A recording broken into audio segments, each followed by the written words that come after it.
Processo seletivo para o Emater Rio Grande do Sul. Você já viu? Pois é, as inscrições estão quase abrindo. Bem, muito prazer, eu sou a professora Zezé Barino e eu trabalho com a matéria mais bonita do mundo, que é o português, e eu quero agora conversar um pouquinho com você a respeito desse concurso. Então veja, o processo seletivo da Emater ficará por conta da banca Legale. Você conhece essa banca? Pois é, são 98 vagas mais cadastro de reserva para nível médio, técnico e superior.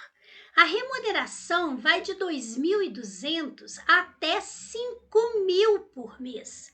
As inscrições de 17 de julho a 15 de agosto e as provas chegando em 24 de setembro. Bora estudar? Pois é. Bem, o que eles estão pedindo aqui nesse concurso para a banca do Emater Rio Grande do Sul? Veja que em relação à língua portuguesa, o programa, tanto de ensino médio quanto para o nível superior, aparece aqui com leitura, compreensão de texto. Veja que aparece aqui falando a respeito do assunto, quer dizer, o entendimento do texto, a estrutura do texto. Então, quando fala em estrutura, pode cobrar a questão das tipologias textuais. Aí eu pergunto para você, você sabe quando um texto é expositivo, quando um texto é argumentativo? Você sabe o que é um texto injuntivo? Esse eu ensino para você agora. O texto injuntivo ou de injunção é aquele que é chamado também de instrucional, ou seja, ele visa dar uma instrução. Se você tem lá, por exemplo, um manual para poder montar um guarda-roupa, então isso é um texto instrucional, certo? Veja que aparece aqui a questão das ideias principais e secundárias. Sim, porque vem lá, qual é o principal objetivo comunicativo do texto? Qual é a tese desse texto? Claro que várias ideias aparecem unidas ali, mas qual é a principal? Aparece aqui a questão da relação entre as ideias. Como um período, né? Por exemplo, ele se une ao outro. Aparece ali uma relação de uma causa, de uma consequência, de uma oposição de ideias, e isso vem também trabalhando aqui o efeito de sentido. As figuras de linguagem. Você sabe a diferença que existe entre uma metáfora e uma comparação? Entre uma metáfora e uma metonímia? Tudo isso sempre muito importante na banca Legale, bem como a questão dos recursos de argumentação. Você sabe o que é um argumento de autoridade? Você sabe, por exemplo, que você colocar dados estatísticos são argumentos que você usa na sua redação e também na interpretação ou na compreensão do seu texto? Pois é. Veja que aqui em cima eles falam leitura e compreensão, mas eles também estão cobrando a interpretação. Afinal de contas, eles pedem aqui a leitura daquilo que está implícito. Pois é, a compreensão, a resposta está escrita no texto. A interpretação não, é a leitura daquilo que está nas entrelinhas, ou seja, dos pressupostos e subentendidos. Como eu sei isso? Como eu analiso isso? E também, exatamente por falar de relação entre as ideias, a coesão e a coerência sempre muito cobradas. Veja que nós temos aqui a questão do léxico, ou seja, o que é o léxico? É a significação de palavras ou expressões no texto. Lembrando que sempre que a gente fala de significação, a gente tem que olhar o contexto, ou seja, a situação na qual se insere. Aparece aqui cobrando a questão de substituição de palavras e expressões dentro de um texto. Sim, palavras que são sinônimas, têm sentidos semelhantes, ou mesmo que são paráfrase, quer dizer, dizem a mesma coisa, mas em outras palavras, mas rigorosamente a mesma coisa. Também entra aqui dentro a questão da estrutura das palavras. Então, eles cobram muitos valores de prefixos, sufixos, né? E também a questão da formação das palavras. Essa palavra se formou por derivação, por composição, ou seria um processo aí, por exemplo, de sigla? Lembre-se, importante aqui, a diferença que existe entre abreviatura e abreviação. Você sabia que são diferentes? Temos que reconhecer isso tudo aqui dentro, certo? Outro aspecto cobrado aqui é a questão da morfologia e da sintaxe. Então, morfologia, quando você estuda as classes de palavras, artigo, substantivo, adjetivo, numeral, pronome, etc. E sintaxe, quando você estuda as funções sintáticas, sujeito, predicado, objeto, complemento nominal, adjunta de nominal. Você sabe a diferença entre eles? Isso precisa ser estudado, certo? E você vai observar que aqui eles dizem, flexões e emprego das classes gramaticais. Então, não é só saber que aquilo ali é um pronome, não é só saber que aquilo é um pronome pessoal oblíquo átono, é saber quando você usa aquele oi e quando a gente usa aquele lhe. E esse oi e esse lhe, eles ficam antes do verbo, do meio do verbo, depois do verbo. Então, é um estudo bem mais profundo. Assim como vozes verbais e sua conversão, ou seja, voz ativa para passiva, da passiva para reflexiva, da reflexiva para uma voz ativa. Então, a gente tem que entender muito bem isso daí. Veja que aqui também fala da questão de emprego de letras dentro de ortografia. Mas não é só saber se uma palavra escreve com G ou J, mas, por exemplo, conhecer parônimos e homônimos. Você sabe a diferença do infringir para o infligir? Do ratificar para o retificar? Dentro de ortografia, você sabe o emprego do hífen no novo acordo ortográfico? Bem como a acentuação gráfica no novo acordo ortográfico?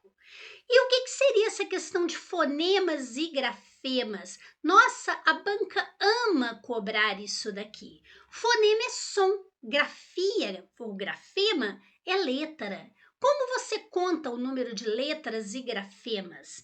Letras, grafemas ou sons, fonemas. Então, a gente tem que aprender isso. Toda banca da Legale, toda prova da banca Legale traz uma questão envolvendo isso. Vem aqui a questão de concordância, de regência e, obviamente, de crase, como também aparece a pontuação. Então, você nota que são assuntos que sempre aparecem nos concursos e não é diferente aqui nessa banca, não.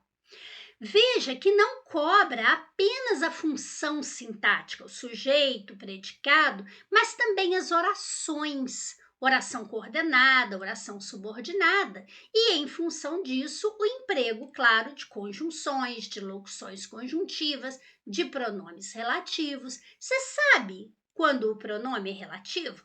Isso é muito simples, vai dar para você bater o olho e saber a diferença. Pois é, só que você não tem que estudar apenas português, não é verdade? Então, a gente tem que estudar isso de uma maneira bem direcionada. É por isso que eu tenho meu curso de português da Banca Legale em questões. Ou seja, eu vou resolver com você, no mínimo, 100 questões de provas da banca. E eu resolvo como? Você vai pegar a primeira prova que eu envio para você, que é da banca, você vai resolver, em seguida você vai corrigir esta prova e ao corrigir, naturalmente, você terá suas dúvidas. Aí, você vai assistir ao meu vídeo. Neste vídeo, eu corrijo questão por questão, letra por letra, lembrando sempre o quê? De começar no enunciado, explicando para você o enunciado, explicando aquilo que pode pegar você nesse enunciado. Aí, eu vou explicar por que a resposta é B e não D, como todo mundo acha.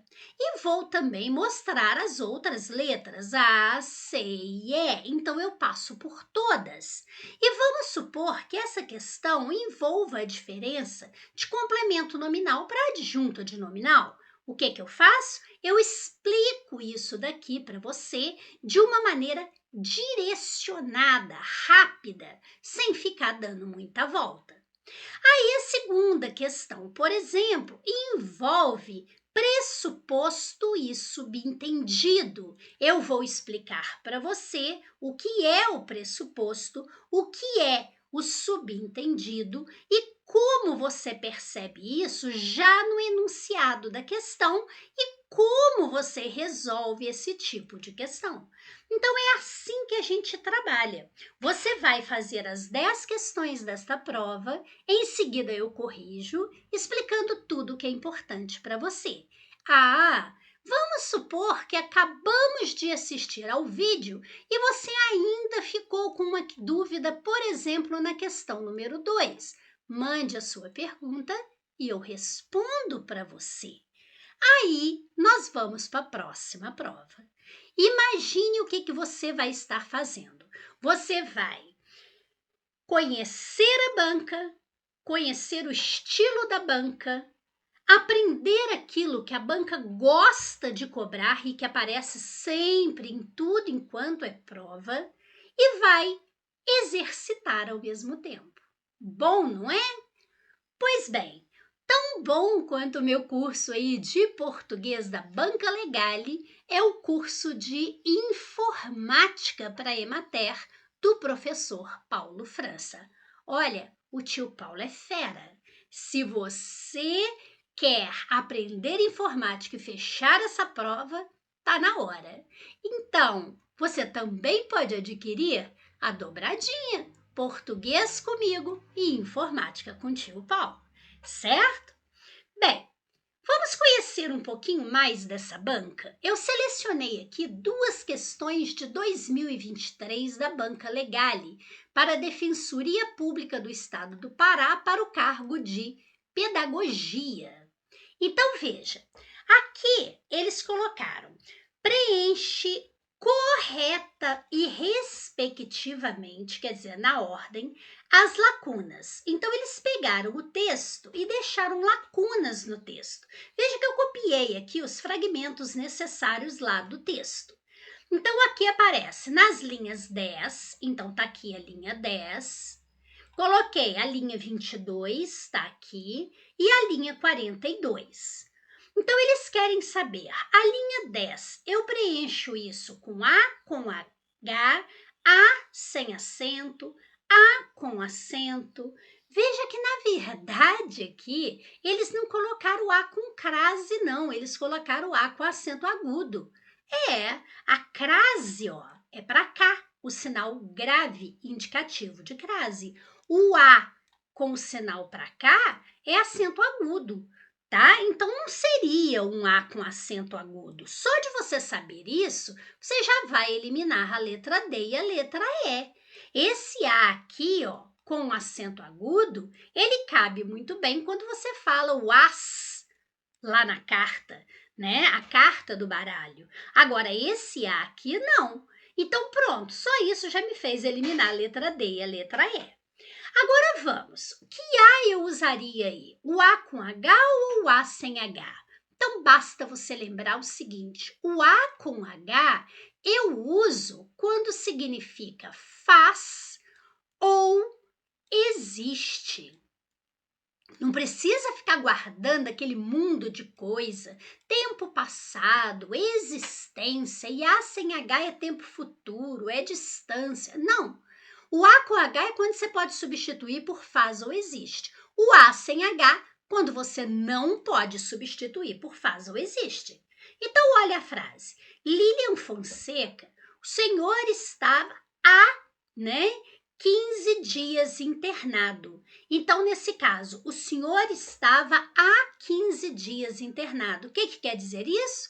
Faz 15 dias. Então, neste caso, só pode ser o A com H. Pronto, eliminei o primeiro. Agora vamos para o porquê que aparece logo em seguida. Nós temos aqui um porquê junto e um porquê separado. Quando você usa o porquê no início de uma pergunta, é um dos casos do porquê separado. E esse porquê junto é aquela explicação, é a resposta que você dá. Ele normalmente pode ser trocado por pois. Então veja aqui. E indagou. Então é uma pergunta. Por que ninguém quer olhar para a gente? Isso está no início de uma pergunta. Então só pode ser o porquê separado e sem acento. Já tem a minha resposta. Mas vamos para o último. O crescimento relevante também se dá devido à posse-nomeação. O que é devido a. Então, pede a preposição a. Agora, a palavra no posse é uma palavra feminina, então pede o artigo a. A fusão do a preposição com o artigo me dá o a com acento grave indicativo de crase. Acabou. Resposta letra C. Tranquilo? Uma técnica também seria você trocar nessa última posse por uma palavra masculina. Por exemplo, cargo, qualquer palavra masculina que coubesse ali. Você iria dizer devido ao cargo, ou seja, a preposição mais o artigo. Portanto, tenho sim o acento grave indicativo de crase que mostra ser a preposição mais a artigo. Viu quanta coisa você aprende em uma questão? Imagine 100. Pois é. Veja agora esta outra questão da mesma prova de 2023 da Defensoria Pública do Estado do Pará para pedagogos. Então veja, no trecho, os números tendem a crescer, já que os atendimentos de dezembro ainda não foram contabilizados. Como é classificada a oração sublinhada? Então, aqui a gente vai ter que ver o seguinte: quando a gente fala de oração coordenada sindética, é aquela oração que é iniciada por conjunção coordenativa. Quando nós falamos em oração subordinada adverbial, é aquela que é iniciada por conjunção subordinativa. A conjunção coordenativa, ela une orações que não desempenham funções sintáticas uma na outra. E as subordinadas, elas desempenham função sintática. Só que nós também trabalhamos com alguns PDFs. E, por exemplo, eu trabalho com um PDF essencial para você estudar, que é de conjunção. Esses PDFs são pequenininhos, uma página e meia, que é exatamente um elemento que você não pode deixar de estudar.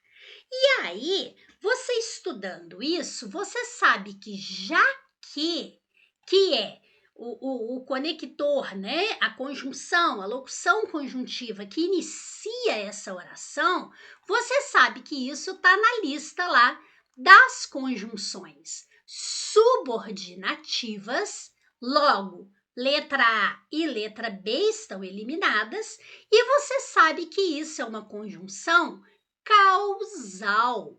Isso indica uma causa. Então, lá na lista das causais vem já que, uma vez que, visto que, porque, tudo isso indicando causa. Resposta letra C. A questão fica facílima. E você nota que você pode substituir por outra causal. Tá lá, os números tendem a crescer porque os atendimentos de dezembro, uma vez que os atendimentos de dezembro, visto que os atendimentos de dezembro, então realmente se trata de causa. Outra coisa muito importante que você também observa, né, é na própria análise. Afinal de contas, estão dizendo que os números tendem a crescer e há necessidade de se explicar por quê. Ou seja, qual a causa, qual o motivo, qual a razão dos números tenderem a crescer? Os atendimentos de dezembro ainda não foram contabilizados? Sem dúvida alguma, resposta letra C. Questão que a pessoa arranca o cabelo para fazer, mas não será o seu caso, certo? Bem, se você quer estudar português, se você quer estudar informática, se você quer estudar português e informática com quem tem muita experiência em concursos públicos, se você quer estudar para passar nesse concurso, estude conosco aqui no Paulo França Concursos. Você verá que você pode estudar muito bem, ser muito bem preparado, com profissionais sérios, competentes e experientes por um preço muito humano. Eu aguardo você. Fique com Deus. Muito obrigada. Paz e luz para você.